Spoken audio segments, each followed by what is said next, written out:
Guys, at dahil feel na feel kong kumain ngayon guys ng paksiw na isda, ayan guys, nagluto ako ng paksiw na alumahan at may galunggong pa yung kasama guys. Kaya marami yung sabaw guys kasi matagal ko pa yan lulutuin. Hihinaan ko lang ang apoy. Nilagyan ko yan guys ng asin, suka, bawang, paminta at saka sili. Ayan. Ayan na guys. Nilagyan ko rin yan ng oil guys. Kung kayo nagpapaksiw guys, lagyan nyo ng oil para masarap at manamnam. Kunti lang naman, hindi masyadong marami. Ayan siya guys. At later, pag yan ay katin at konti na ang water niyan, ilalagay ko ang masarap na talong. Ayan. Fresh na fresh yung talong natin. Ayan. Diyan natin ilalagay guys sa ating paksiw.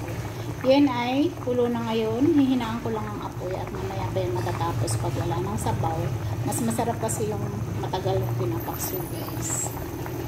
Ayan na guys ang ating paksiw na alumahan galunggong. Sabi nila, amoy pa lang at sabaw pa lang ulam na. Wow, paksiw! Feel na feel ko talagang bumayo ng paksiw today guys. Guys, dahil wala nang sabaw, ayan, ilalagay na natin ang ating fresh talong. Ating talong. Ayan. Wow, ang ganda ng aking paksiw talaga. Grabe. Dami ko na naman makakaing rice nito guys.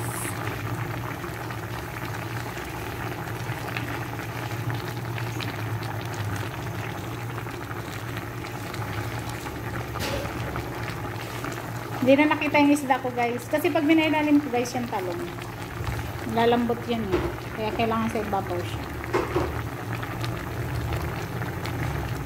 Wala na yan guys ha.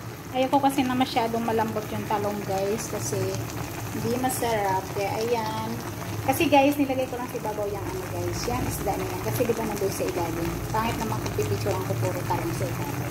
Basta alam nyo na yan guys, paksiw na isda yun. Ayan. Ang sarap. Ayan. Pag magpapaksiw kayo guys, pag talong ang ilalagay mo, huwag nyo masyadong lulutuin yung talong guys.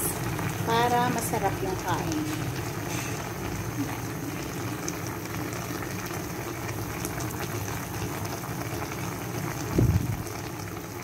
Ay, sarap ng paksiw ito guys. Grabe. Ang sabaw pa lang ang idadala. Sarap sa paksiw. Para sa akin guys, ang pinakamasarap sa paksiw yung sabaw. Malasa kasi siya. Oo, pwede na yung isda rin syempre. Pero para sa akin yung talaga nagpapasarap yung sabaw ng paksiw.